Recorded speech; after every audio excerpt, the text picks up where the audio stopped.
Boa noite para todos e todas que estão aqui conosco.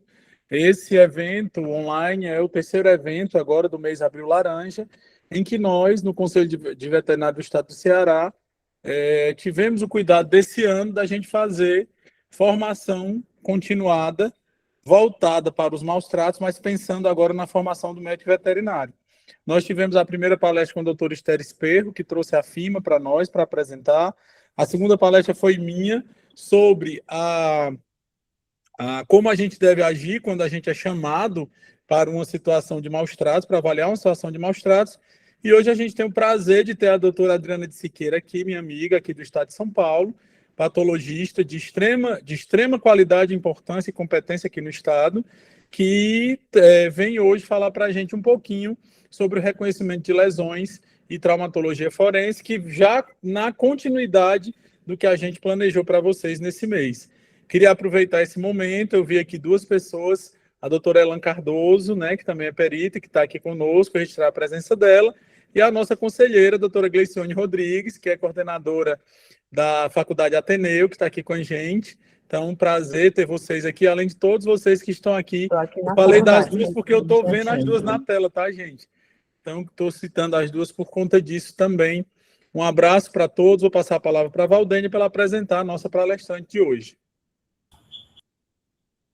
Feitas as considerações iniciais, nós temos a honra de convidar a nossa palestrante do dia, hoje, 22 de abril de 2026, aproximadamente às 18 horas e 14 minutos. Nós convidamos a palestrante que é doutora em ciências pelo programa de patologia experimental e comparada da Faculdade de Medicina Veterinária e Zootecnia da Universidade de São Paulo, com ênfase em patologia e toxicologia forense. É mestre em ciências pelo mesmo programa, com ênfase em doenças de felinos domésticos. Possui graduação em medicina veterinária pela Universidade Federal do Paraná e graduação em economia pela Universidade de São Paulo. É docente universitária, perita judicial pelo TJ de São Paulo, autora de capítulos de livro e de artigos científicos nas áreas de medicina veterinária e patologia veterinária. É coordenadora estadual da Associação Brasileira de Medicina Veterinária Legal.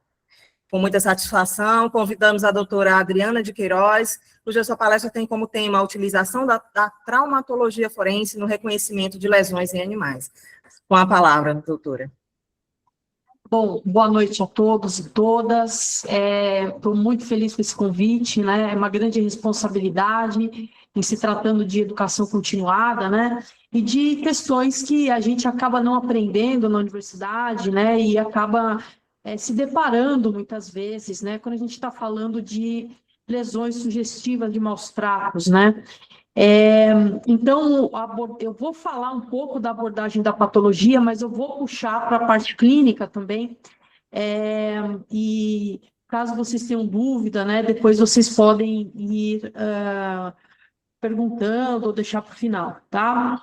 Então, o tema da palestra é a utilização da traumatologia forense no reconhecimento de lesões em animais, né? Pode passar, por favor. E não tem como a gente não falar da parte de traumatologia ou lesionologia médico-legal. Porque percebam, né? A impressão que se tem, às vezes, embora as palestras anteriores tenham desmistificado isso, é que a gente só fala de traumatologia quando a gente está falando de cadáver, e não é.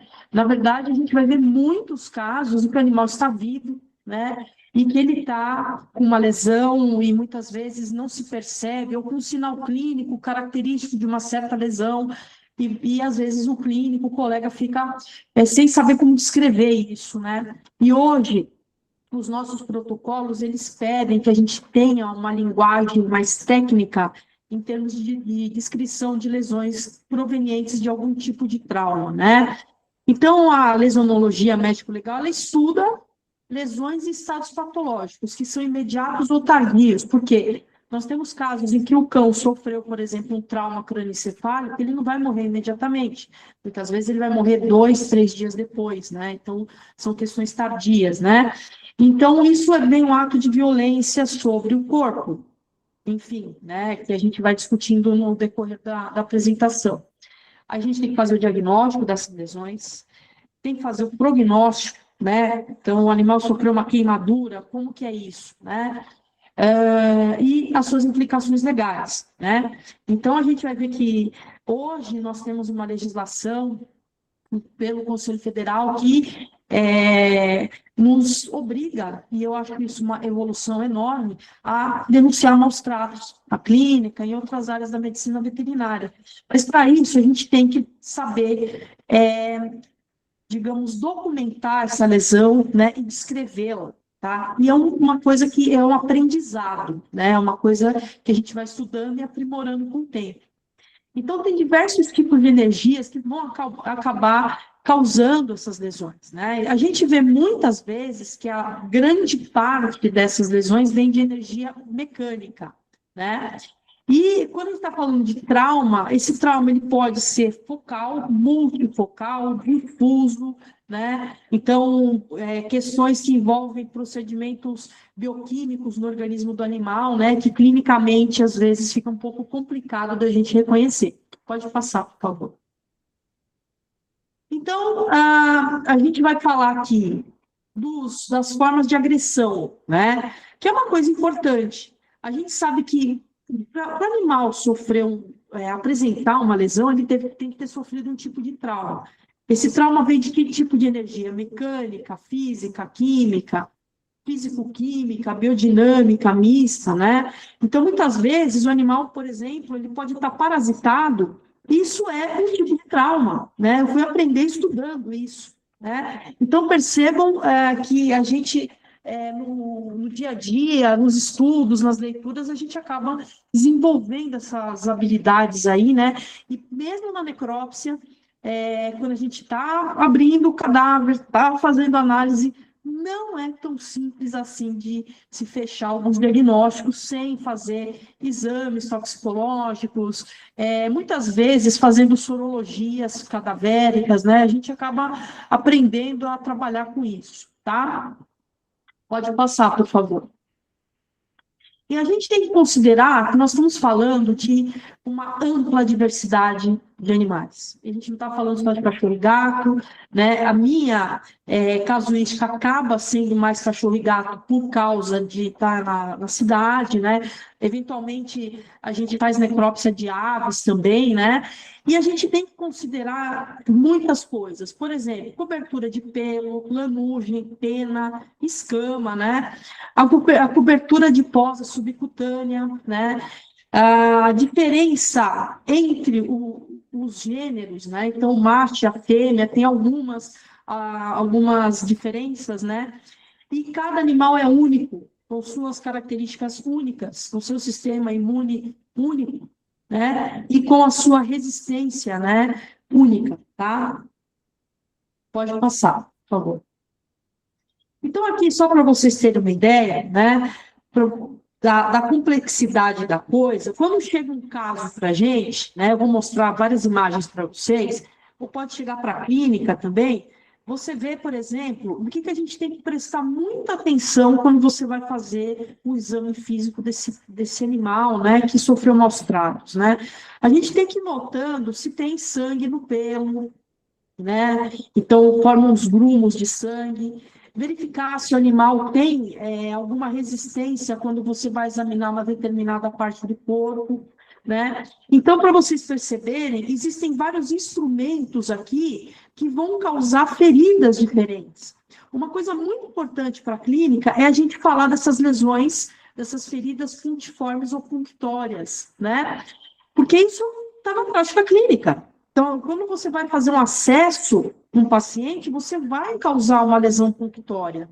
E isso é um elemento de prova, por exemplo, quando a pessoa vira e fala assim, mas a doutora Adriana não fez nada no meu animal, ele sofreu, nem coletar sangue ela fez, nem fluido fez, aí você vai fazer toda a tricotomia dos membros, né, torácicos, pélvicos, da região do pescoço, e você vai encontrar essa lesão puntiforme, né, que é decorrente de uma agulha.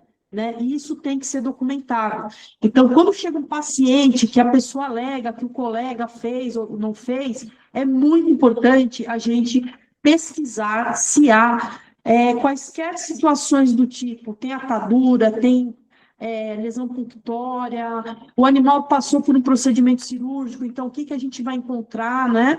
E seria, então, esse meio mecânico cortante, né, que a gente usa, por exemplo, a lâmina de bisturi para fazer o corte, né, da pele, da musculatura, né, para acessar cavidades e assim sucessivamente, né, ou às vezes vai fazer uma biópsia de pele, né, falar, mas o doutor não fez, ou a ferida está contaminada, tá uma infecção aí, né, então a gente descreve que tem uma ferida, né, e como está essa ferida, né? E isso é proveniente de uma lesão incisa, quando é procedimento cirúrgico, tá?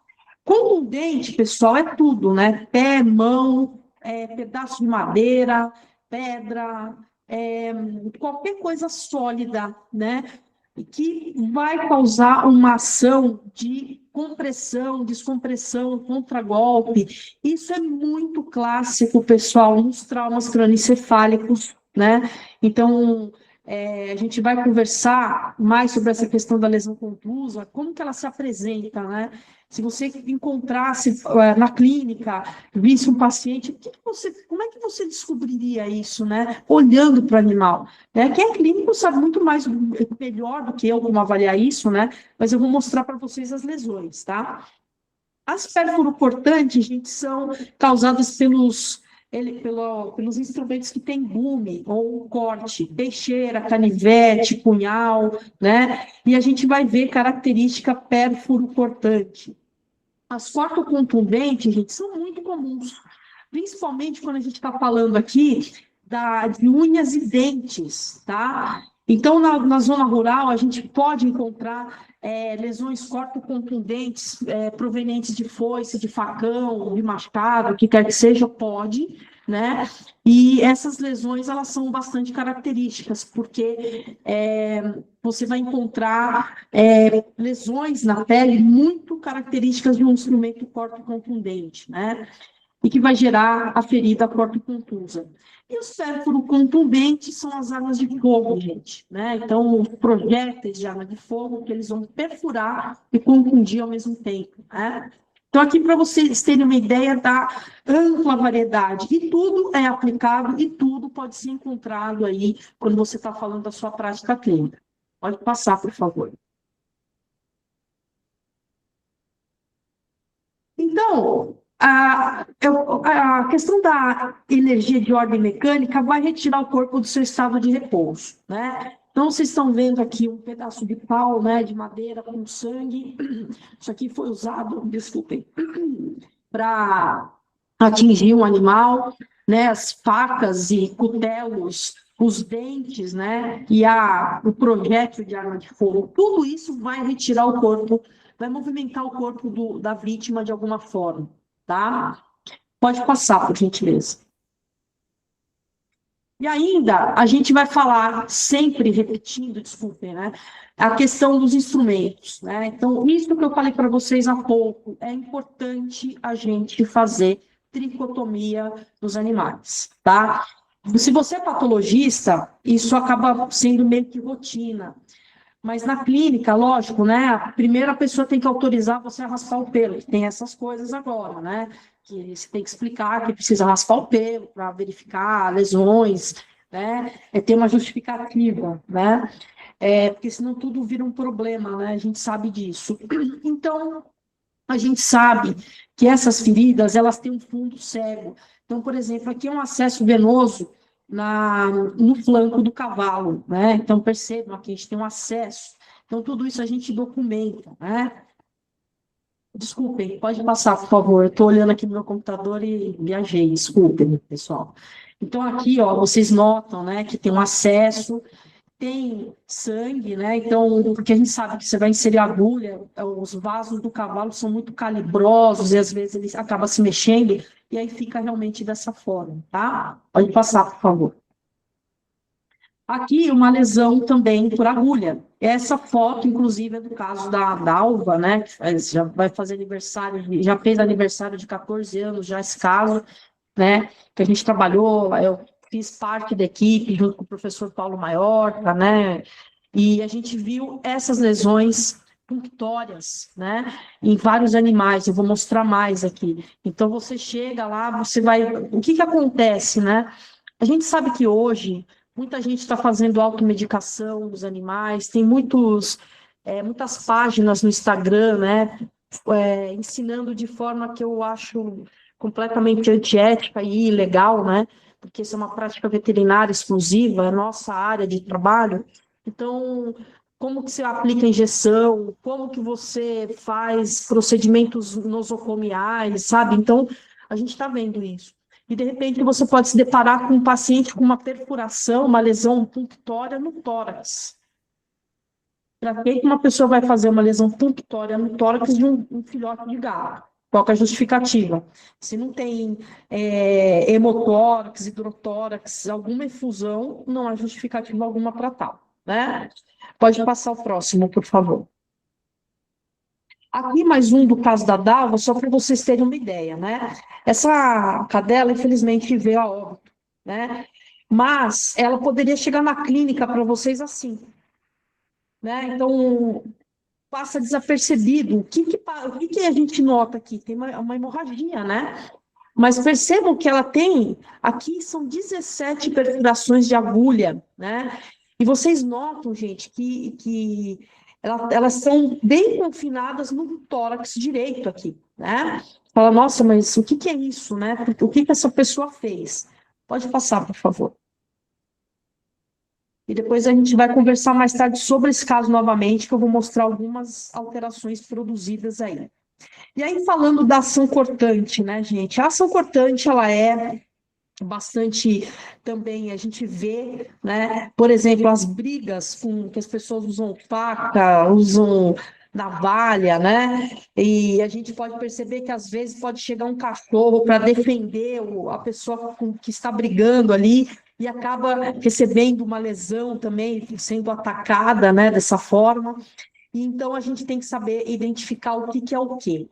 Quando eu tenho uma ação cortante, eu tenho uma característica muito importante, é que o comprimento da lesão, ele é maior do que a profundidade. Então, a gente diz que a gente pode formar, né, fazendo essa lesão, uma cauda de escoriação, né? Então, a gente pode encontrar no animal, isso é uma coisa, né, bastante estudada, vários tipos de lesões no mesmo animal, né? O animal foi esfaqueado, que tomou uma paulada na cabeça, que tomou chumbinho. Então, tem um monte de coisa junta que pode acontecer, tá? Então, essas feridas, geralmente, elas são lineares, tá? Causadas por arma branca bem afiada. Pode passar, por favor. Então, aqui a gente tem que observar a regularidade das bordas. Geralmente, elas são lisas, porque elas vêm de um deslizamento, né? Então, aqui a gente tem diversos tipos de cabos e lâminas de bisturi, né?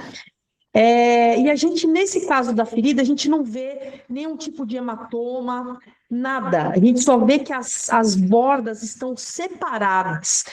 Só que a gente também sabe que existe uma vascularização muito densa quando a gente está falando de derme, de tecido subcutâneo, né? Então, na hora que o indivíduo desfere o golpe, ele vai haver um sangramento bastante importante, né? E geralmente o centro dessa ferida vai ser mais fundo, porque é onde o indivíduo faz mais pressão com o instrumento, né?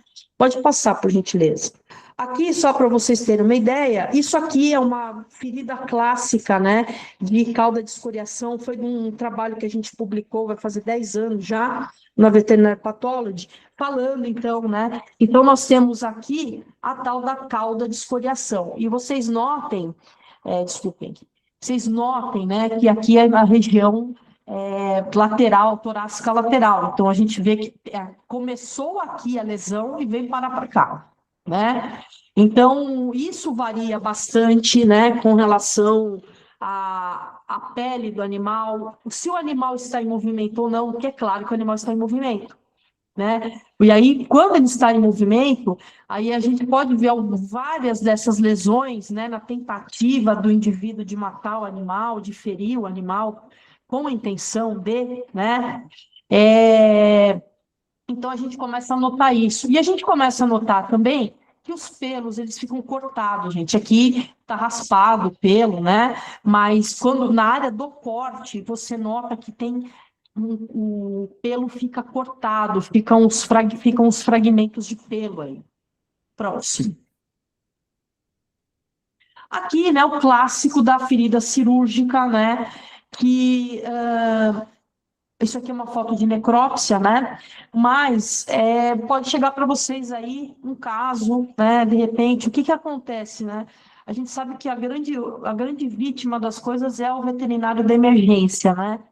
Então, que geralmente é um indivíduo, não sei aí no Ceará, mas aqui tá uma coisa assim, que geralmente é um indivíduo recém-formado, que não fez residência, que está, né, vivendo aquela questão do plantão, e aparece um caso assim de uma ferida incisa, né? Então, vocês notam, isso aqui é proveniente de uma mastectomia, tá? Mas vocês notem que tem pontos, né, externos, separados, então a gente tem que contar esses pontos, verificar se tem algum processo infeccioso concomitante aqui, né? Se houve alguma deiscência de sutura e houve alguma eventração e chegou na emergência para você atender, né? Então você tem que, obviamente, estabilizar esse paciente, né? Deixar ele bem, mas você tem que descrever corretamente essa ferida, contar o número de pontos, falar do tipo de corte que foi feito, né? E é importantíssimo, gente, não se esqueçam nunca de documentar a lesão, colocando o nome do animal, o número do prontuário, né, a data, quem foi que tirou a foto, né? Porque a gente está sempre alertando todos, em todos os locais, que tudo pode ser peça processual. Então, não dá parte da peça processual. Então, não dá para a gente fazer as coisas hoje sem documentar, né? E tem que deixar isso muito bem protegido, essas fotos, né? Porque podem conter informações do responsável pelo animal aí. Mas tudo, gente, tem que estar muito bem documentado, bem descrito, né? Para que quem está atendendo tenha proteção também, né? E muitas vezes a gente sabe que o veterinário é processado porque ele não se atenta a alguns detalhes, porque isso não foi ensinado em lugar nenhum, né? A verdade é essa. Pode passar, por favor. Então, aqui, a gente tem a tal da lesão pérfuro-cortante. Então, estou mostrando para vocês aqui punhal, aqui é a lima, aquele negócio que a gente usa para dar... agora, como é que é? Para afiar alguns instrumentos, né? Então, aqui nós temos uma lesão diferente.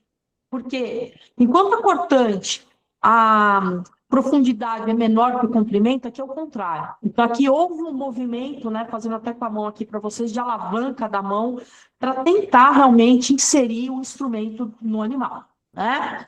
Então, a gente tem aqui que a profundidade vai predominar sobre o comprimento, então a gente vai lidar com instrumentos que têm gume, esse gume tem fio e esse fio corta. Eventualmente, a gente pode encontrar também lesões que vêm desse tipo de instrumento, porém esse instrumento não está afiado, né? Então, por exemplo, o punhal preto que vocês estão vendo aqui, mais para cima, ele pode estar com a ponta quebrada, por exemplo, né? E isso vai causar um outro tipo de lesão nesse animal. Aí, às vezes, quando a gente fala assim, fica dá essa impressão que a gente sempre sabe o instrumento que está causando.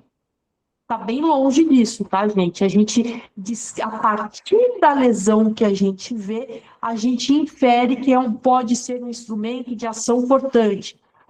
A não ser que o animal tenha vindo com a faca junto para atendimento de emergência, né? Ou para necrópsia. Mas a gente não tem essa informação, né?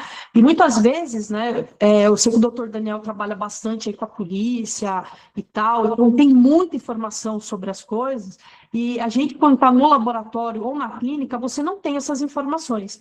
Então, a descrição da lesão acaba sendo crucial para tentar formar um nexo causal aí entre o instrumento que causou essa lesão e a lesão propriamente dita. Né? Pode passar, por favor. Então, aqui, só para isso aqui são fotos também do trabalho nosso aí, só para vocês verem. Por exemplo, se o animal está em movimento, né? Então, o animal não fica passivo esperando receber uma facada, um golpe de punhal, né? Ele se mexe. Então, muitas vezes, quando ele se mexe, a gente vai ver que essas bordas, né? Elas vão estar bem irregulares, né? Então, vocês notam aqui o flap da pele aqui, né? Aqui a mesma coisa, aqui já foi uma coisa, tem uma profundidade maior aqui, para essa imagem não dá para a gente ter essa certeza, tá? Aqui, pegando justamente essa lesão meio elíptica aqui, né? Intercostal, né? Então, a gente sabe, por exemplo, aqui, né, é uma parte da faca que causa lesão. Então, na hora que o indivíduo insere a faca no cachorro, no gato, no cavalo, enfim, essa parte aqui da faca vai bater na pele. E aí vai formar como se fosse um carimbo nessa pele, né? Então, a gente já vê um corte profundo, dependendo do local. Pode ter atingido osso, pode ter atingido órgãos mais internos, profundos, né? Aí estamos na cavidade torácica, na cavidade abdominal, estamos na cabeça, estamos na coluna, nos membros, onde foi encontrado isso, né? Esse tipo de lesão. Então, geralmente, né, na literatura, refere-se que a gente vai encontrar esse tipo de lesão nos cães, né? Principalmente em região de cabeça e região de pescoço, né? Porque o animal vai tentar pular para atacar, porque na verdade ele não está atacando, ele está se defendendo, ou está defendendo a sua família, né? Então a gente tem esse tipo de lesão, tá? Então, muitas vezes vocês vão encontrar. Deixa eu ver se eu. Pode passar o próximo, por favor. Aqui, ó, para vocês verem, isso aqui é causado por chave de fenda. Tá? Isso aqui por chave Phillips, né? Então, muitas vezes, essa ponta da chave de fenda, ela pode estar afiada e o movimento de alavanca pode fazer com que entre essa chave de fenda, sim. A mesma coisa com a chave Phillips, né? Só que aqui a gente sabe que esses instrumentos, eles não são afiados, porque o objetivo deles não é cortar, é virar o parafuso ali, fixar e é isso, ou retirá-lo, né? Não para usar para matar alguém ou ferir ou matar um animal, né? Mas vocês eventualmente podem se deparar com isso, né?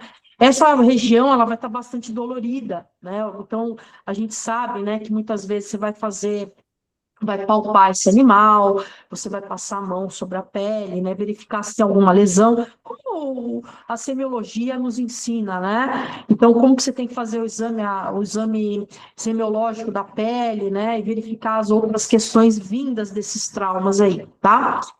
Por favor, pode passar. E aí, a gente tem que, como a gente estava comentando, né, o indivíduo ele vai formar uma alavanca e vai ter um ângulo entre a vítima, né, e o agressor.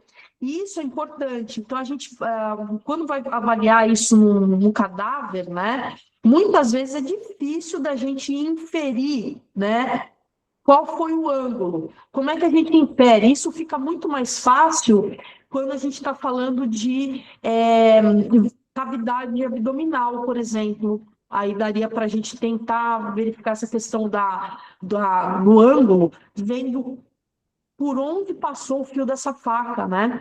Ou se esse animal está lá, indo lá para o exame de emergência, né? Chegou com uma hemorragia abundante, né? Então, são feitos todos os exames, fazem o FAST, fazem toda a questão de notar se esse animal está consciente ou não, se ele sente dor ou não, né? Se ele é responsivo ou não. Então, essa questão de avaliar essa lesão vai ser a última coisa que vai ser feita no animal vivo, né? Mas vai ser avaliada, né? Pelos exames de imagem, que são os nossos grandes aliados, gente. Não tem como patologista hoje, enfim, os clínicos nem se fala, né, gente? É o combo laboratório clínico, laboratório de imagem, né? E aqui, no caso forense, gente, é extremamente importante, tá? Então, é aquela coisa, não é igual no filme, não é igual no livro, e muitas vezes você vai inferir. né? Mas a gente infere tecnicamente com base naquilo que a gente está observando, e no caso do animal vivo também, como que ele está, né? Se ele está responsivo e todas as questões aí que envolvem o ABC do trauma, né? Pode passar, por favor.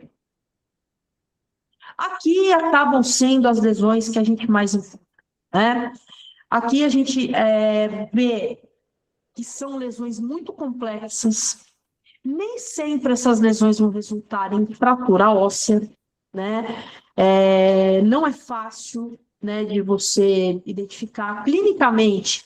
O animal pode estar consciente ainda, mesmo com trauma. Vai depender da intensidade com que esse golpe foi desferido, né? Para que a gente consiga entender aí a biodinâmica dessa lesão, tá?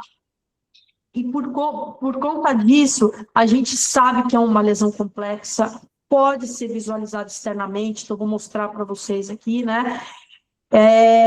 E geralmente, pessoal, por conta da força, tem uma repercussão em profundidade, né? Essa foto que vocês estão vendo desse indivíduo, ele estava chutando o cachorro, só que foi tirada essa foto, foi no interior de São Paulo, deu uma baita de um rolo isso aí, né? Que era um cachorro comunitário, né? E a gente sabe que esses cães ficam muito expostos, né, à violência, infelizmente, né? E aqui aquele pedaço de madeira que eu tinha mostrado antes, que foi recolhido de uma cena de crime em que um animal estava morto ali, foi descoberto que o animal morreu devido a esse trauma, tá? A gente também pode observar uma coisa importante. Nesse tipo de trauma, quanto mais o instrumento é firme, tá? Quanto mais fino pior é a lesão. Por quê? Porque toda a força vai ficar na ponta. Então, a gente vê, por exemplo, uma barra de ferro, né? A barra de ferro, ela é pesada, né? E ela é densa. Então, e geralmente ela é fina. E quando você desfere o golpe, né? Toda a força vai focar num ponto só. E isso pode gerar um grande problema, principalmente quando a gente está falando da cabeça, tá? Pode passar, por favor. Então, a conclusão, gente, a gente pode observar a abertura da pele, né? Então, por exemplo, o cachorro recebeu uma paulada na cabeça, né? Então, a gente tem aqui algumas situações, né? Esse cão pode morrer naquele momento, ou ele pode sobreviver alguns dias, como a gente comentou, como eu comentei com vocês no começo, né? Então, a gente tem aqui a lesão, ela varia muito quanto ao seu formato, só que as bordas são irregulares, né? Então, a gente pode ver quimose, escoriação, depende do que causou, depende do movimento desse animal e do agressor, né? A gente vai ver que essa lesão tem um fundo, né? Quando abre a pele, tem um fundo, e esse fundo ele é muito irregular. Então, a gente vai ver uma mistura de tecidos ali, porque todos foram atingidos pelo golpe, tá?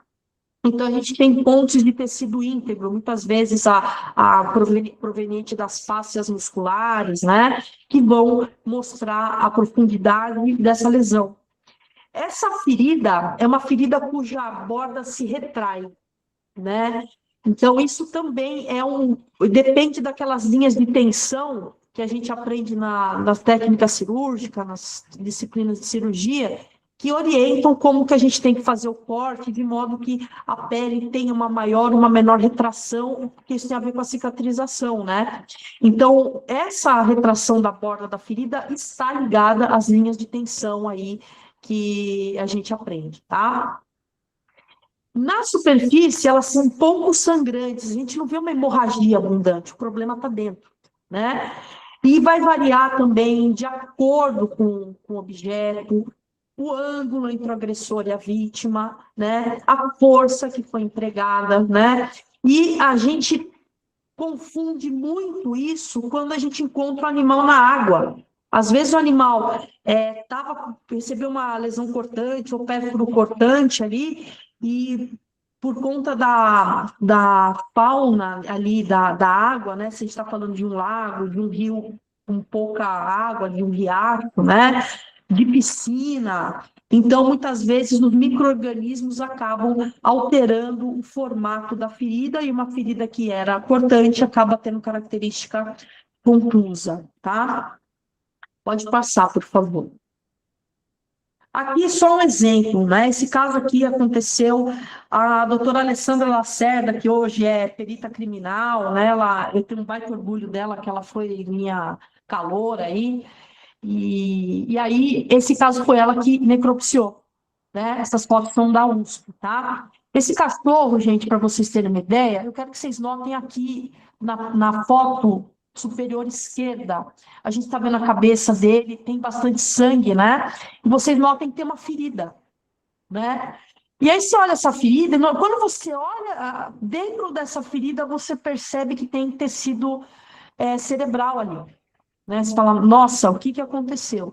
E a gente vai dissecando, então, os planos, né? E a gente nota, isso aqui foi logo que se abriu a pele, tá, gente? Não foi... não teve que fazer muita dissecação aqui. Então, a gente vê uma ferida, uma fratura, né, linear aqui nos ossos, né, e o cérebro, né, como ficou com esse golpe. Para vocês terem uma ideia, esse cachorro estava no quintal, dormindo, o vizinho estava fazendo uma reforma no telhado e caiu uma tora na cabeça desse cachorro. Deu uma baita confusão, né, questão que tinha criança na casa, foi aquela coisa. E o cachorro morreu. Pode passar o próximo, por favor. Ele morreu imediatamente. Isso aqui, pessoal, que vocês estão vendo, é a base do crânio dele, né? Então, claramente, ele morreu instantaneamente. Ele não tinha nenhuma lesão, né, digna de nota, digamos assim, ele tinha um processo mórbido, por isso que ele não acordou. Não, ele estava dormindo, né? E é um cachorro delicado, né? Então, vocês notam que a base do crânio está inteiramente fraturada, fratura cominutiva, né? Então, vamos supor que esse cachorro tivesse chegado para atendimento, né? E ele está com sinais neurológicos bastante graves, né? Então, a gente tem toda aquela questão da abordagem do trauma, né? E a gente tem que identificar. Então, muitas vezes, você vai ter que fazer uma tomografia, uma radiografia, sei lá, uma ressonância. Ressonância não, né? Mas só para verificar o estado. Porque se você vê que tem essa fratura em base de crânio, é uma coisa paliativa, né? Então, o animal não vai sobreviver a isso, tá? Pode passar, por favor.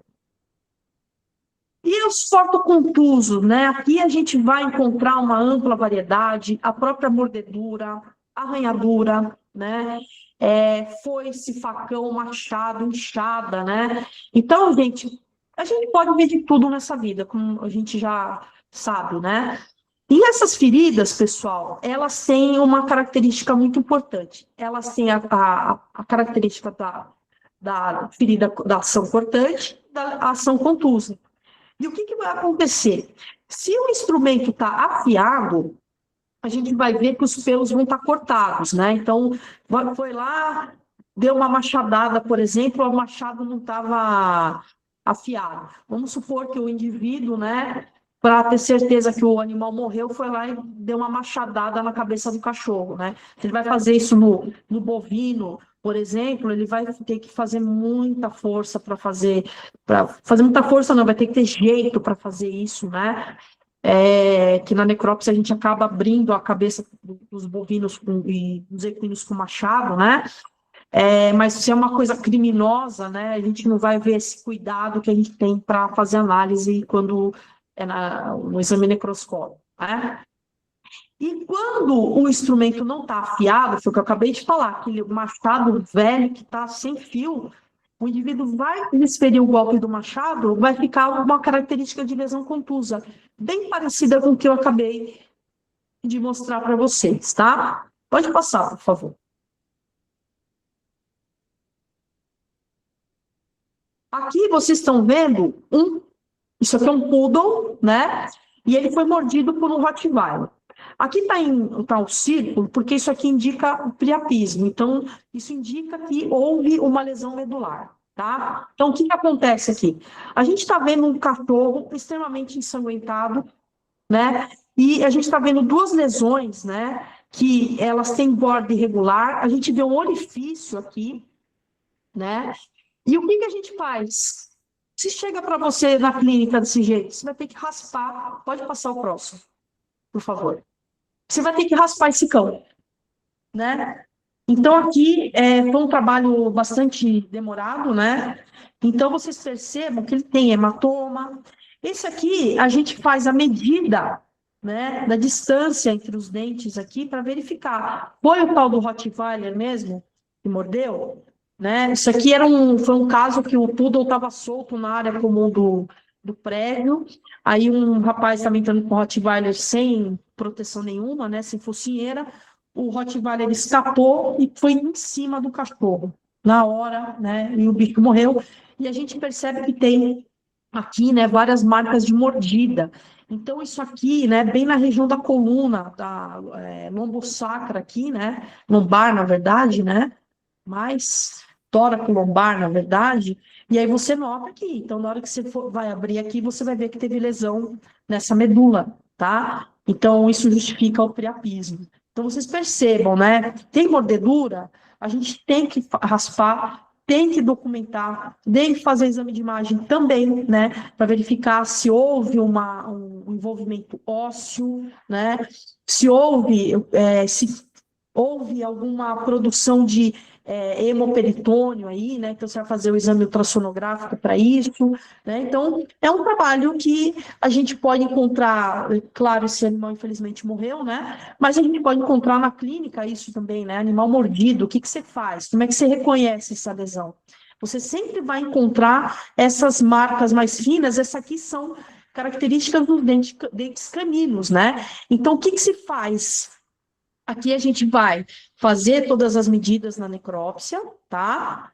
E aí a gente vai fazer a medida no cão, no Rottweiler, né? Porque aí você vai fazer uma comparação e uma estimativa, né? E aí você vai comprovar, de fato foi esse cão. Ah, mas doutora, mas assim fica meio difícil, né? Como é que você vai provar que é o meu cachorro? A gente pode fazer DNA? Pode, claro. Né? Então, tudo é possível. Hoje em dia dá para a gente fazer, né? Que às vezes a gente não sabe como lidar com as coisas mesmo, né? Mas é possível identificar o agressor. No caso foi o cão e no caso foi a pessoa que foi negligente, né? Então, cabe um processo aí também. Próximo, por favor. Aqui é aquela cadelinha que eu mostrei para vocês, né? Então, aqui nós temos o clássico da lesão punctória, porém com repercussão interna. Pode passar, por favor. Só queria mostrar para vocês qual foi a repercussão disso. Aparentemente, ela é uma lesão punctória. São 17 lesões punctórias. E conforme você vai fazendo a dissecação, então aqui o canto superior direito está mostrando que tem um hematoma importante aqui. Então, mostra-se aqui, por exemplo, que a força empregada para desferir que aqui foram golpes, né? A pessoa golpeou o animal, né? E a gente foi fazendo a dissecação, olha aqui como é que está no plano muscular, né? E aqui é a seta mostrando as perfurações intercostais aqui. Tá? Então, muitas vezes, o que está aparecendo é a ponta do iceberg. Aí vai aparecer na clínica para você um animal nesse estado, você fala, caramba, vamos já fazer uma radiografia torácica agora, né? Porque tem problema aí, né? Então, não tem fratura, mas tinha hemotórax, tá? Pode passar, por favor. Então, aqui, só para vocês verem a repercussão. Então, aqui o pericárdio com as perfurações, aqui o epicárdio, né, do lado, aqui na verdade no canto superior esquerdo, pericárdio, no canto superior direito, epicárdio, aqui, inferior esquerdo, miocárdio, e aqui no canto, no inferior direito aqui, as diferentes lesões transfixantes dessas agulhas, né? E isso causou um hemotórax brutal nesses animais. Esses animais, gente, a gente, principalmente essa cadela, a gente radiografou para verificar se ela não tinha nenhum tipo de fratura ou deslocamento das articulações de pés e mãos, né? Tipo de extremidade distal em membro torácico e pélvico, e não tinha nada. A gente foi procurar se esses animais foram amarrados, né?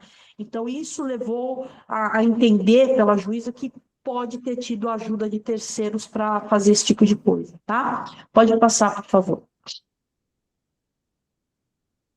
Então, aqui, só para vocês verem, né? Isso aqui é dessa cadela. Isso aqui, gente, que já estava meio putrefação, mas isso aqui é sangue, isso aqui é coágulo, né? E percebam a quantidade de sangue que tinha nessa cavidade. Então, aparentemente, uma lesão punctória, né? Sem maiores repercussões, entretanto, isso causou o óbito do animal, porque acabou lacerando ali o pulmão da cadela, né? Pode passar, por favor. E as pérfuro-contusas, essa aqui a gente pode encontrar também, produzida por arma de fogo, geralmente é uma emergência, né? Principalmente se esse projétil transfixou o animal, ou se ele está alojado no osso. Como é que a gente vai fazer o diagnóstico disso? Meu Deus do céu, né? Primeiro que chega aquela comoção toda, né? E a gente tem que fazer o diagnóstico. Então, vai chegar o animal lá para você na clínica, você vai falar, então, ele está estável, não está? Se ele está instável, você tem que, né, promover meios para que ele se mantenha bem, né? Primeira coisa é isso. E depois fazer toda a parte de fotodocumentação, né? E importante, crucial, eu digo até obrigatório, radiografar esse animal, tá? Então, porque a gente pode observar traços de chumbo, né? Se esse projétil ficou alojado em algum local, a gente também encontra, né? Agora, aí vai caber ao cirurgião saber, dá para retirar esse projétil ou não, né? A gente, na necrópsia, retira, né? E entrega para a polícia, né? Mas no caso da clínica, se dá para tirar, tem que também fazer a mesma coisa, tá? Então, tenham sempre, quando tiver esse tipo de lesão, as pinças de plástico, né? Não lavem, porque a gente muitas vezes pode ter digital da pessoa que colocou o projétil lá no tambor da arma, né? Então, pode ter fragmentos, inclusive, se teve uma vítima humana, e, por exemplo, a pessoa foi baleada e transpassou e foi parar no animal, né? Isso pode acontecer. Então, a gente tem, através desse exame necroscópico na pessoa e no animal, retirando esse projétil, a gente tem muitos traços, né, de DNA, aí, de impressão digital, que podem ser retirados, podem ser obtidos a partir do exame desse projétil. Pode passar, por favor. Então, aqui é só para mostrar para vocês que a força mecânica é grande, força cinética, né? E aí, essa arma, esse projétil vai sair com uma grande velocidade, virando, né? Queimando, então ele entra no corpo do animal e ele causa uma queimadura. Então vai ter uma lesão de entrada e, se for o caso, uma lesão de saída, né? É muito rápido, gente, né? O tiro vem, ele é muito rápido, não tem como, muitas vezes, se desvencilhar, né? Pode passar, por favor. Então, aqui todos os tipos de arma, né, que a gente vai encontrar, revólver, pistola, rifle, espingarda, né? Então, cada um desses vai ter um tipo de projétil e, consequentemente, um tipo de lesão. Pode passar, por favor. E aí, gente, não é a gente que vai fazer o exame desse projétil, vai ser um perito em balística forense, né? Então, a gente tem que pensar no seguinte ponto: o nosso papel é identificar, tem um projétil. Aí, se você está fazendo um procedimento cirúrgico para retirada, você vai documentar isso, né? Onde está esse projétil? Então, vai ter alguém ali que vai documentar fotograficamente o projétil.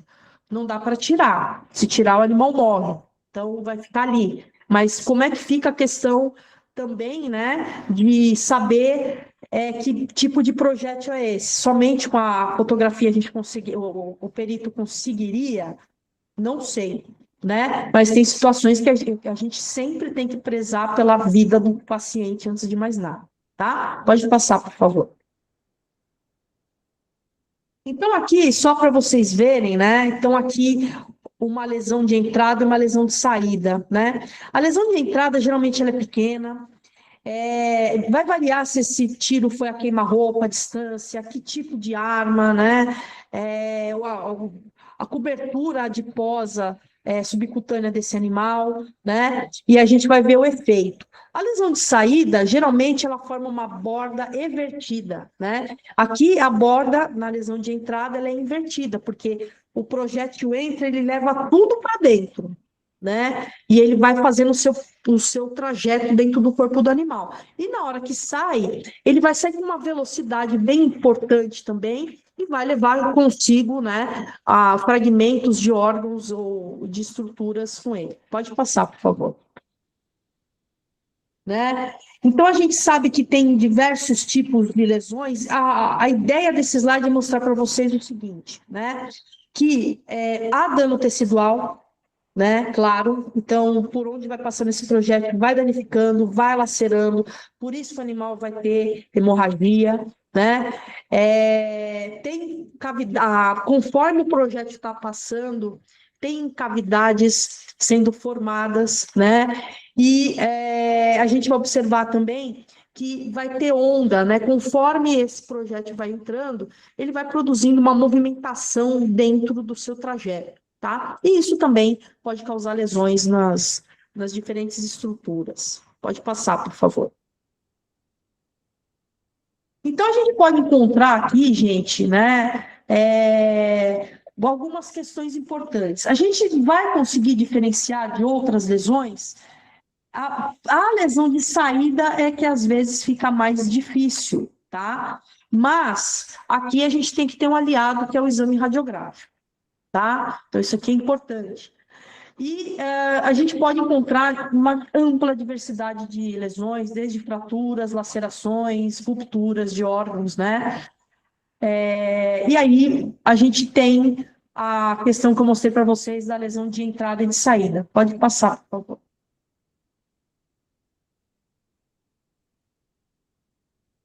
Então, isso aqui é uma lesão de entrada, né? Então, isso aqui é também desses autores lá, patologistas, né? Que eles documentaram. Então, vocês percebam, né, que a gente tem que raspar o pelo sempre, né? No local em volta da lesão. Pode passar. Aqui também, né? Isso aqui é de um artigo que foi feito faz algum tempo já, que fala muitas vezes você vai fazer eutanásia dos cavalos com tiro, né? Então, aqui, onde foi dado esse tiro, pode passar. E depois fazendo toda a parte do rebatimento dos tecidos moles aí, né? A gente verifica o grau de dano. Então, vocês percebam aqui ó, o osso, como é que tá, né? Então, o subcutâneo. Então, tem um grau de dano importante aí, tá? Pode passar, por favor. E aqui um ferimento de saída, né? Que é uma borda muito semelhante com uma lesão, uma contusão, tá? Então, também borda irregular, né? Aí você fala, caramba, mas foi uma contusão, vamos ver. Aí você vai dissecando, né? Aí você tá com o cachorro lá vivo, você fala, putz, e agora? Achei isso aqui. O que eu faço? Radiografa, né? Radiografa, porque aí você já descarta se for um projeto, porque às vezes, pessoal, o projeto fica alojado. Essas capivaras que o pessoal fica dando tiro aí, né? Tá uma coisa isso agora. E eu já fiz necrópsia de capivara que tinha sido alvejada por projeto de arma de fogo e a gente não tinha como fazer a radiografia. A gente ficou só umas 4 horas procurando esse projétil e estava alojado no tecido subcutâneo dela, né? Então, são coisas que são complicadinhas aí na nossa rotina, tá? Pode passar, por favor. Então, aqui, só para a gente entender, né, a diferença entre a lesão de entrada e de saída, né, a gente tem que entender sempre, tentar entender o objeto, né? Então, o objeto ele tem um movimento próprio, né, e ele vai causar lesão decorrente desse movimento, trazendo tudo para dentro quando o projétil entra e levando tudo para fora. Então, uma série de fragmentos, pelo, etc., né, junto aí nesse trajeto, tá? Então, essas questões eu já falei para vocês. A única coisa, né, é que a gente pode encontrar, no caso da lesão de entrada, resíduo de pólvora. Então, por exemplo, aqui, a gente não recomenda lavar essa ferida com sabão, gente. Essa ferida tem que ser limpa e com água ou com soro, porque retira toda a pólvora, tá? Agora, se é o que acontece aqui, né? Então, tá, doutora, legal, muito bom isso aí, só que como é que na prática eu faço, né? Então, tem que ter uma polícia ali, né? Tem que ter uma autoridade policial, tem que ser falado o que aconteceu, né? Um boletim de ocorrência, né? Então, todos os meios que a gente tem para denunciar esse tipo de coisa, né? Ou o cachorro era de alguém e essa pessoa levou o cachorro, né? Que, por exemplo, o cachorro estava guardando a casa, tomou um tiro, né? Então, são coisas que a gente pode encontrar e a gente tem sempre que buscar, como eu falei no começo, se tem sangue, né? Se o pelo está todo engruvinhado, né? Com sangue coagulado, né? Então, isso é indicativo de lesão, né, gente? Pode passar, por favor. Isso aqui ficou fora de ordem aqui, mas só para mostrar para vocês, né? Esse é aquele mesmo caso. Então, depois fazendo-se a dissecação, né? Que às vezes a pessoa fica na dúvida, esse tipo de coisa realmente mata o animal ou ele sofre? Na verdade, mata porque acaba transpassando todo o cérebro dele aqui, né? Pode passar, por favor. Aqui isso aqui é de um cadáver, né? Então, muitas vezes a gente pega um canudo mais grosso, né? Um plástico, e a gente consegue determinar o trajeto desse projétil, tá? Isso aqui foi um tiro a queima-roupa na cabeça do cachorro, tá? Pode passar. Então, aqui a radiografia que eu falo para vocês, né? Então, tudo que vocês estão vendo mais radiolucente aqui é tudo fragmento do projeto, né? Então, ele está alojado aqui, né? E isso aqui é possível de se retirar, sim, só que esses restos outros aqui, que estão mais próximos das vértebras, nem pensar, né? Então, muitas vezes isso aqui vai formar aquele tecido de granulação, vai formar aquele granuloma tipo corpo estranho e vai deixar o projétil aí sem maiores problemas, tá? Pode passar, por favor. Pode passar. Bom, então a gente, né, falando da prática, né, não dá para a gente deixar de falar do calor, né? A gente vê situações, né, não sei aí, mas por aqui, normal, né? Com aquele sol do meio-dia, pelando, as pessoas passeando com o cachorro, né? Isso provoca queimadura nos coxins, né? Como vocês podem ver na foto ali. Os cachorros ficam presos dentro de carro, né? Então, tem estudos que revelam que se está 20 graus Celsius fora, dentro do carro, dobra essa temperatura. E o pior, né? Não tem ventilação. Pode passar. Então, a gente está falando de queimadura aqui, né? Então, a gente está falando do calor irradiante, depois eu vou voltar na questão dos animais que ficam presos, né? Em locais com pouca ventilação. Então, a gente vai ver que tem diferentes fontes de calor aí.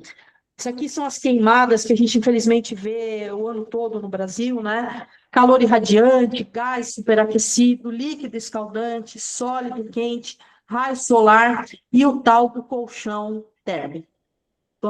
Pode passar, por favor. Isso aqui, pessoal, eu peguei de um artigo, né, do Albernaz, que fala das queimaduras térmicas em cães. Essas queimaduras que ele fala, gente, no trabalho, são queimaduras principalmente de colchão térmico. Tem outras também, né, quando a pessoa joga água quente no cachorro, né, e tal. Então, aqui sempre a gente tem que classificar essa queimadura, né? Porque você vai ter uma metodologia, um protocolo, né? Diferente para cada tipo de queimadura, né? Então, superficial, a gente vai ver, é uma descamação, eritema, né? Tem uma reepitelização e quase não forma cicatriz. Quando a gente pega aqui a superficial, pega a epiderme e 1/3 da derme. Então, aqui a gente já vai ver bolha dolorosa, vai ver edema, formação de escara, né? Eritema. Então, aqui 1 a 2 semanas para reepitelização, né? E mínima formação de cicatriz. O que é importante saber isso? Ah, doutora, não sei por que está com queimadura, apareceu do nada. Aí você fala assim, do nada, como assim? Aí você começa a olhar o animal, tem várias áreas de queimadura, tem queimadura de ponta de cigarro, fala, nossa, que estranho, será que ele tem uma doença autoimune, né? Se disfarça, né? E você fala, posso coletar para fazer análise histológica, para a gente investigar melhor, né? Sempre dando a entender que você não está confiando, né? Mas a gente sabe, né? Quando acontece algo nesse sentido. A parcial profunda é quando a gente já pega os planos, né? Derme, epiderme. Aí são feridas bastante complexas que vão exigir uma intervenção cirúrgica, né? Porque dependendo da extensão dessa queimadura, quando vai fazer quando vai ocorrer a cicatrização, vai ter toda aquela retração. E aí você vai ter que colocar um flap ali, fazer um procedimento, né, de auto enxerto ali, para tentar diminuir. Ou ainda hoje a gente tem, né, a pele de tilápia aí, que é o produto brasileiro, né? E total, né, a gente vai verificar que já tem um grande dano nessa pele, nesse tecido subcutâneo desse animal, né? E que muitas vezes a gente vai partir para a intervenção cirúrgica mesmo, né? Então, pessoal, só para voltar um pouco, quando eu estava falando de fratura óssea, né? Eu peguei uma vez eu era estagiária ainda, fazia um certo tempo, e chegou um poodle que estava com fratura, acho que era no úmero, se não me engano, radiuna, não era no úmero, não. E aí, cachorro tremendo, tava a neta e a avó, e a gente fazendo a anamnese, né? E perguntando, o que aconteceu, né? E o cachorro tremendo, parecia que estava com muito medo. Ele tinha muito medo quando a menina se aproximava dele. A menina devia ter uns 6, 7 anos. E a gente começou a perguntar, né? O que aconteceu e tal. Aí falamos, aí o veterinário veio, vamos radiografar. E na hora de radiografar, percebeu-se que esse animal tinha diversos calos ósseos, né? E aí a veterinária, os veterinários olharam a radiografia, chamaram a gente, falaram, vocês estão vendo aqui, né? E tem muito calo ósseo. O cachorro tinha, acho que uns 8 meses de idade. E aí a veterinária voltou e falou, então, o que aconteceu aqui? Doutora, esse cachorro vive caindo da escada. Aí a menina fala que ela tirava o cachorro da escada. Né? Aí a veterinária fez um discurso na época sobre maus tratos, nem se falava muito disso, e foi uma experiência bem traumática para mim, tá? Então, só para contar para vocês que as coisas acontecem. Próximo, por favor. Aqui, então, desse artigo também, aqui, bolsa térmica, B. Bolsa térmica, C. Colchão térmico, D, colchão térmico. Isso são coisas inadmissíveis, né, gente? Vamos combinar, né? Então, a pessoa esquece o cachorro lá no colchão, né? Deixa para o estagiário não tem responsabilidade legal, tá, gente? Quem tem é a gente, tá? O estagiário não tem responsabilidade alguma sobre isso que vocês estão vendo, né? Então, vocês percebam aqui a gravidade da coisa, essa foto dele é pavorosa, né? Para você ver quanto tempo ficou isso aí, né? E como é que está esse tecido? Então, pessoal, a gente tem que tomar muito cuidado, né? A gente tem que estar atento com o que acontece no ambiente ambulatorial, hospitalar, né? Então, e prestar atenção, porque tudo isso, gente, é processo ganho por pura negligência aqui, né? Isso aqui foi uma coisa negligente. Mas foi o estagiário. O estagiário não tem CRMV, a gente tem. Né? Pode passar, por favor. Aqui, né, quando tem a carbonização, né, quando aqui já, de que é foto proveniente daquelas queimadas, né, que tiveram, vem todo ano acontecendo, né? Então, a gente vê o animal completamente carbonizado aí. Pode passar, por favor. Então, aqui a gente tem a insolação e a intermação. Dois processos que podem acontecer e o animal chegar descompensado ou em choque na clínica, né? Então, aqui na insolação, a gente vai ver aquele indivíduo que passeia com o cachorro no sol, meio-dia. E a intermação é quando você tem lugar mal arejado, né? Pouquíssima ventilação, né? E surgindo geralmente de forma acidental, isso aqui é muito relativo, porque a gente tem os indivíduos lá que acumulam animais, né? E a gente pode ter esse fenômeno de intermação, e acontece isso, né? E ainda junta a história da intermação com amônia no ar e tudo mais, causando múltiplas lesões nesses animais, tá? Pode passar, por favor. Então, aqui, essa tabela ela foi adaptada desse artigo aqui, né? Então, a gente sabe que tem fatores endógenos, cão braquicefálico, né? A gente já sabe que ventilação não é o forte deles, né? A própria obesidade, que é um isolante térmico. O animal com doença cardiovascular, com doença neurológica, né? Então, a gente tem toda uma questão de termorregulação alterada, toda uma questão de diminuição do débito cardíaco aí, né? Então, a gente sabe que os filhotes, né, muitas vezes, e o idoso, dependendo da situação, vão ter uma cobertura subcutânea bastante, né, às vezes diminuída, né? E a pele e o pelo escuro absorvem mais calor, né? Então, todos esses fatores chegam para você na clínica, um braquicefálico obeso, com doença cardiovascular, com doença neurológica, idoso, preto, aí você já percebe que o negócio vai ser complexo, tá? Próximo. E aí o exógeno, né? Confinamento, pouca umidade e a própria privação de água, né? Então, a gente vai observar aqui que o animal está correndo um risco de morte bastante grande. Pode passar, por favor. Eletricidade aqui a gente vai ver mais em propriedades rurais, tá? Então, isso pode acontecer. Então, o animal pode ter a morte cardíaca e a morte cerebral, morte pulmonar, porque os músculos intercostais entram em processo de tetanização, né? Pode passar, por favor. Aqui, então, só para vocês verem, né, para não falar que a gente fala só de cachorro e gato, isso aqui são animais bovinos, né, que se esconderam na chuva, veio o raio, né, vocês estão vendo que está tudo escuro aqui, e esses animais morreram imediatamente, né, e existem lesões características que são meio serpentiformes, assim, que ficam na pele dos animais, tá? Pode passar, por favor. Pode passar. A gente vai falar de asfixia agora, né? Asfixia é quando existe baixa ou nula quantidade de oxigênio no ar, né? Isso pode acontecer por conta de gases tóxicos, isso pode acontecer por constrição, estrangulamento, enforcamento, né? Então, isso acaba levando à morte do animal. Pode passar, por favor. Então, aqui, pessoal, né, na asfixia tem redução do ar. Então, não passa a quantidade de oxigênio que deveria passar pelas vias aéreas, né? Então, a gente vai observar o estrangulamento, enforcamento e esganadura. Pode passar, por favor.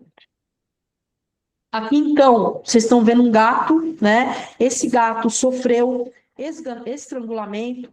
Então, as pessoas amarraram o tórax desse gato, para ele não conseguir respirar, e, ao mesmo tempo, eles estrangularam, né, o gato pelo pescoço, então ele morreu, sofreu muito, né? E você pode pegar situações em que o animal chega vivo ainda, mas é muito difícil de reverter, porque o animal pode entrar em choque, tá? Pode passar o próximo, por favor.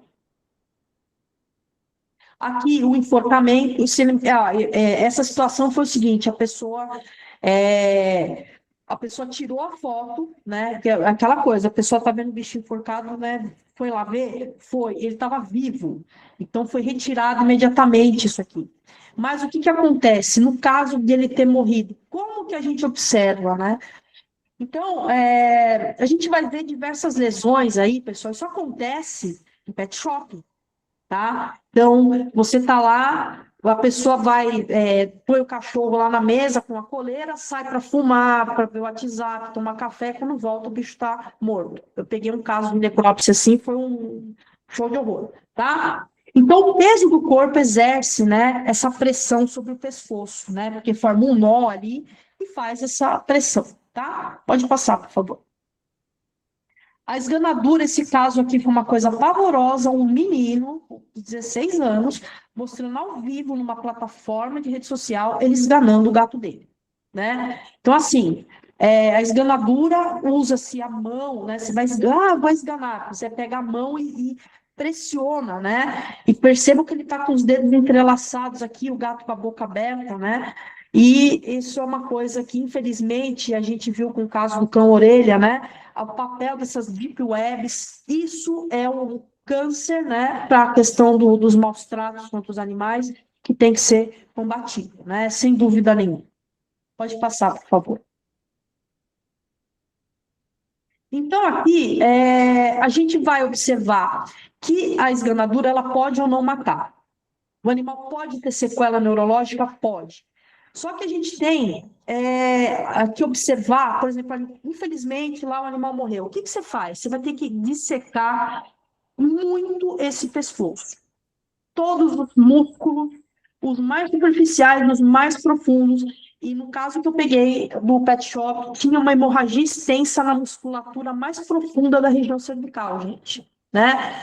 E naquele caso não tinha fratura de ocioide, eu pedi para radiografar o cachorro inteiro, não tinha fratura, tinha deslocamento de vértebra, mas foi o suficiente para o animal acabar morrendo, tá? Pode passar, por favor. E a sufocação, né, a gente pode observar muito isso aqui em situações de acúmulo de animais. A gente também pode observar em situações daqueles desastres de Brumadinho, aconteceu muito isso, porque os animais acabaram engolindo, né, aquela lama, e acabou que fechou a passagem do ar, né? Imagina que coisa horrorosa, horrível isso, né? E aí a gente tem, né, a questão envolvendo uma baixa quantidade de oxigênio. Pode passar, por favor.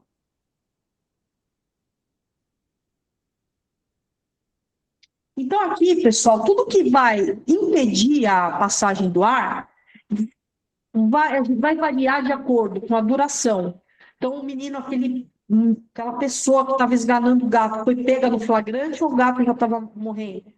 Né? A força empregada, que estruturas foram ocluídas, pode ser total ou parcialmente, né? E aí, o enforcamento também, a gente vai avaliar, né? O que foi o objeto, se teve alguma marca de impressão desse objeto no tecido subcutâneo desse animal, né? E o grande problema dessas lesões constritivas, gente, não é só a passagem do ar, é que esse ato também vai fazer com que a passagem de sangue fique interrompida, e o animal pode entrar em estado de inconsciência. Pode passar, por favor.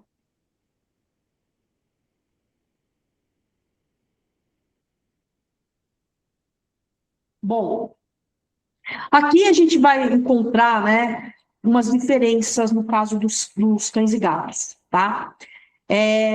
A gente já sabe, né? Já falei para vocês a questão dos achados que a gente pode encontrar, pode ter fratura do ocioide. A gente tem que olhar muito, gente, a conjuntiva e a mucosa da cavidade oral, que pode ter a gente pode ver petequia, né? E a gente pode ver os vasos bastante evidenciados, tá?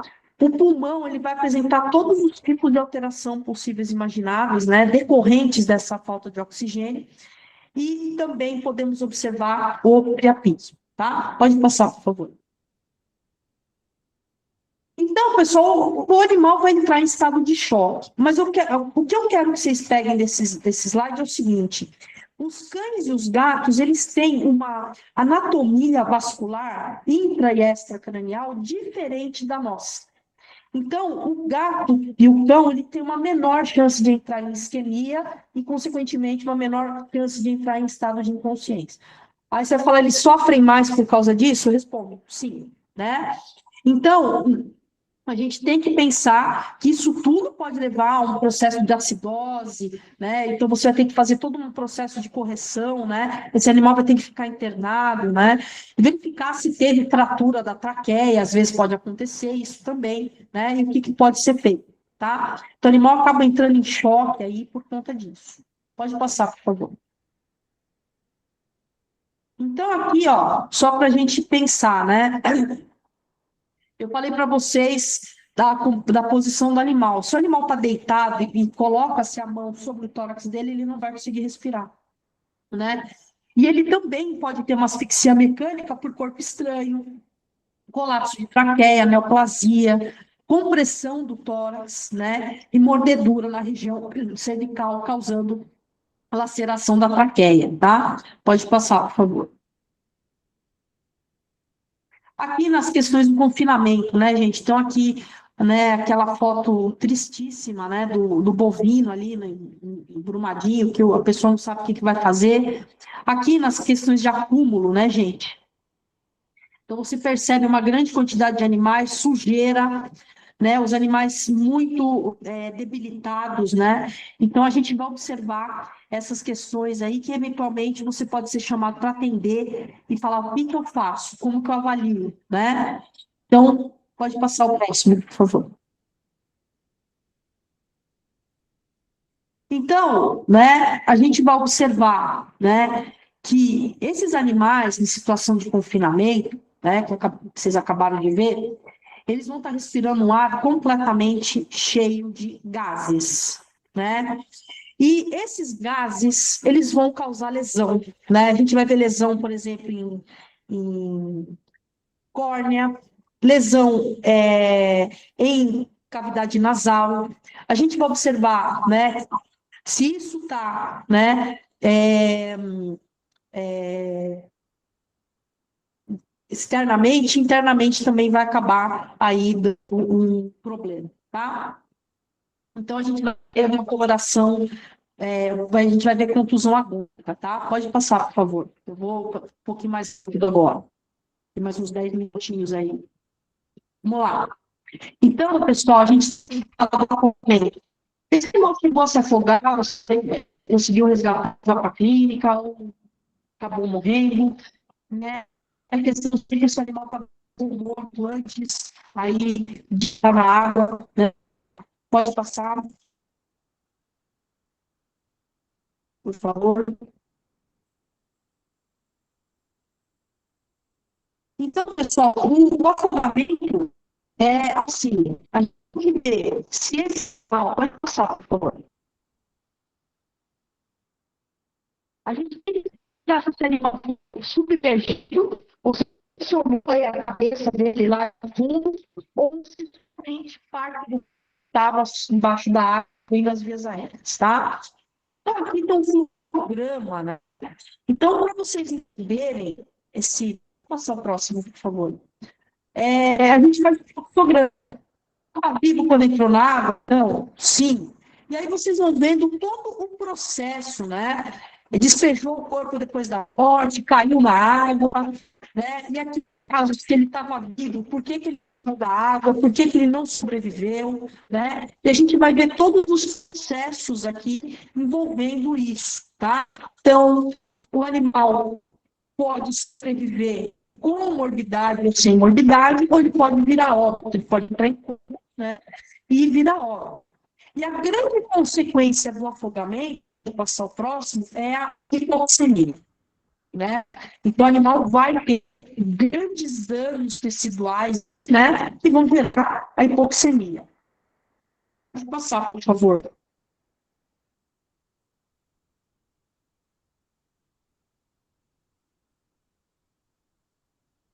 Vai cair?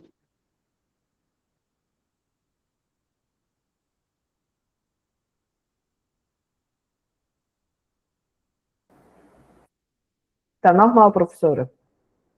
Ah, é que não está aparecendo slide aqui para mim. Tá no slide do choque. Nas 5 fases de afogamento. Só para. Vou passar rapidinho aqui. É que não está aparecendo aqui mesmo. Os slides.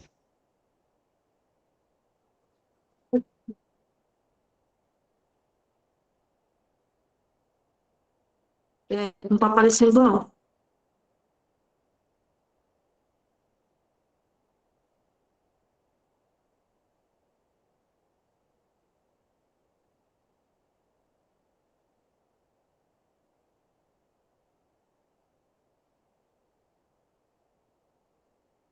Parou de aparecer para mim aqui os slides, tá? No celular. Bom, vamos lá, pessoal. Vou falar rapidamente do choque aqui, que ele também é uma forma, né, de trauma, né? Então, a gente sabe que o choque, o problema é a perfusão sanguínea, né? Então, o choque é uma resposta, o animal pode morrer ou não decorrente disso, tá? Não está. Agora está aparecendo, tá? O slide. Obrigada. Então, pessoal, a gente sabe que para o choque tem que ter um mecanismo de compensação. Muitas vezes chega para a gente na necrópsia animal que morreu devido a choque, né? E aí é um baita de um BO para a gente tentar descobrir. Para quem está na prática clínica e trabalha com intensivismo, isso é uma coisa muito mais rotineira de você diagnosticar, né? Então, a gente tem sempre que pensar em manter o fluxo cerebral e coronariano. Pode passar, por favor. Então, a gente vai ver que esse choque, gente, ele vai ter o resultado, uma queda de retorno venoso, diminuição de débito cardíaco, hipotensão, aí a anóxia e acidose, né, que é um grande problema, né, e a gente pode ver um processo de transudação de plasma, então, porque acaba diminuindo a pressão hidrostática devido à diminuição do débito cardíaco, né, e aí esse choque é um processo que vai se autoalimentando. Pode passar, por favor. Então, aqui são os tipos de choque, né, que a gente tem hoje na medicina legal. Hoje, falando de choque cardiogênico, obstrutivo, hipovolêmico, periférico e neurogênico, né? Pode passar, por favor. Esse aqui eu não vou ficar me atendo muito, mas a gente sabe que esses processos de choque cardiogênico acabam sendo provenientes principalmente de problemas cardíacos, depressão do sistema nervoso. Então, a gente pode ver, por exemplo, que um animal que entra em coma, ele pode entrar em choque cardiogênico também. A questão de desequilíbrio ácido básico, então, animal com muito vômito e muita diarreia, sem reposição hidroeletrolítica, pode entrar em choque. Pode passar. O choque obstrutivo, então, a gente vê com uma certa frequência, né? E a gente precisa sempre descobrir a causa, né? O que pode comprimir a veia cava? O tamponamento cardíaco, então, eu estou falando de de hidropericárdio, hemopericárdio, tem trombo, tem tumor, né? A própria embolia pulmonar pode ser um processo importante. Aneurisma, a gente pode ver os processos de aneurisma em animais, né? Que muitas vezes acabam sendo descobertos na necrópsia, e deslocamentos de mediastino que podem ser decorrentes de neoplasias e traumas. Pode passar, por favor. Aqui, só para vocês verem o fluxograma, né? Então, não vou ficar me atendo aqui. Então, a gente sabe que o choque pode ser agravado pela velocidade, pela idade, pela velocidade da perda. Foi um grande vaso que foi afetado? Foram vasos menores? Animais desnutridos, que já estavam previamente anêmicos e desidratados, eles vão entrar em choque hipovolêmico mais rapidamente. E a gente tem que estar atento, documentando tudo isso no prontuário, tá? Pode passar, por favor. Esse choque, né, microvasogênico, ele também vai acabar sendo decorrente de distúrbio na distribuição do sangue no sistema capilar, que na verdade é o maior sistema vascular que a gente tem, que os animais têm, né? Então, isso pode ser decorrente de processos de estresse, né, agudos, pode ser decorrente de traumas também, né? E hoje em dia, o choque neurogênico, alguns autores classificam como choque microvasogênico, né? Então, aqui, a gente tem que, né, se adaptar a essas nomenclaturas, tá? Pode passar, por favor.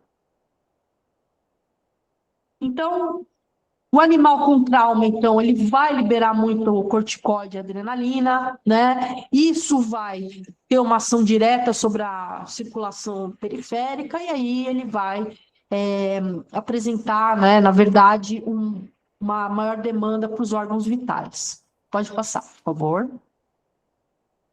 Aqui só um resumo, né, dos mecanismos, tá? Então, choque cardiogênico débito no bombeamento, os exemplos, o obstrutivo, obstrução física do fluxo sanguíneo, o hipovolêmico, perda do volume intravascular, e o periférico, má distribuição do sangue na periferia.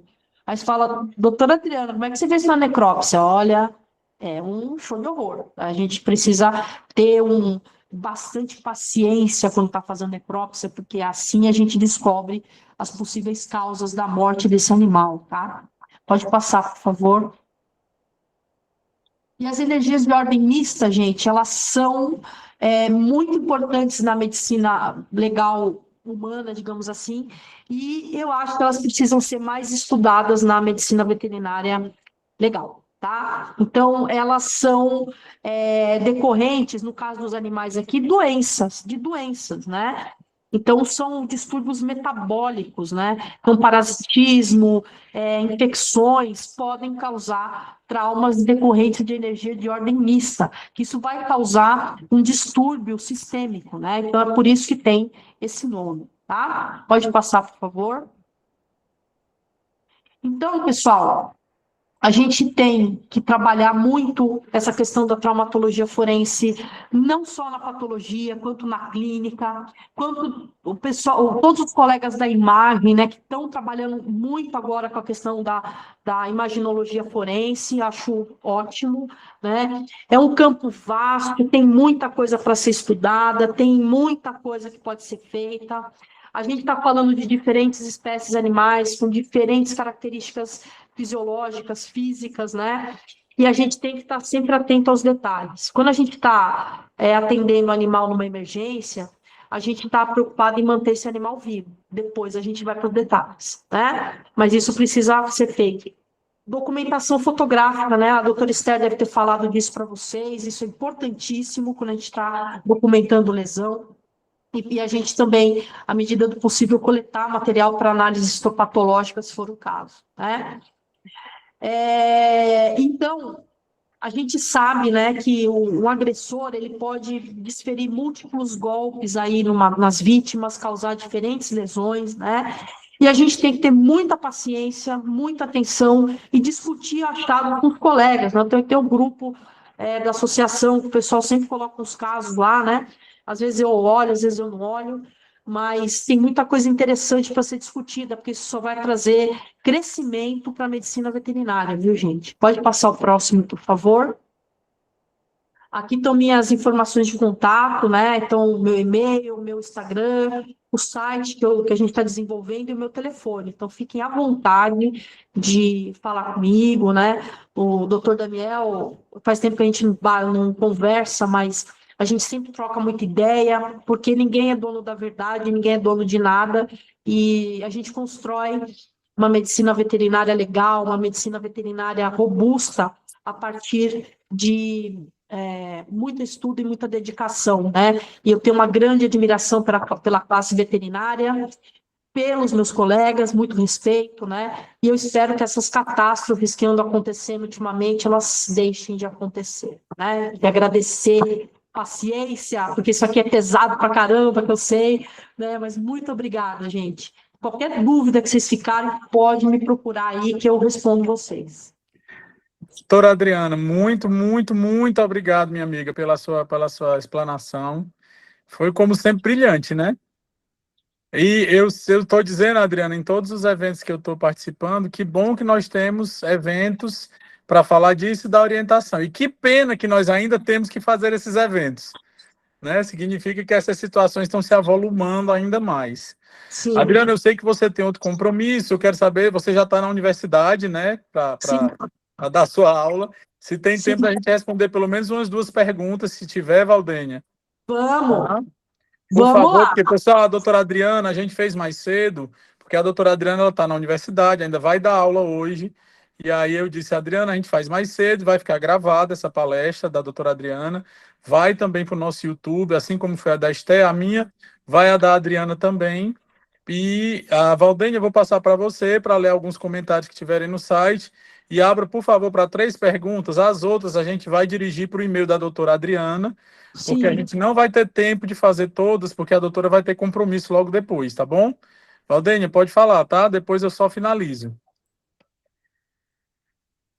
E nós estamos registrando aqui as congratulações à doutora Luana Souza, dizendo que a senhora foi maravilhosa na explanação. A doutora Samara Kelly, dizendo que a palestra foi muito boa, chegou na metade, acabou perdendo a hora, mas foi muito proveitosa, satisfatória. Vai para o YouTube, pode ficar tranquilo que vai estar lá para vocês assistirem. A doutora Bruna dos Santos Freitas agradeceu, disse que foi muito legal poder acompanhar os exemplos reais. Doutora Elan Cardoso também parabenizando a senhora pela palestra. São inúmeras aqui as congratulações. Por enquanto, eu não estou localizando nenhum tipo de questionamento, mas lembrando também aos presentes, né, que o e-mail do Conselho, presidência@crmv-ce.org.br, vai ficar à disposição para o recebimento dessas, se tiver dúvidas, encaminha para a gente, que a gente reencaminha para a palestrante.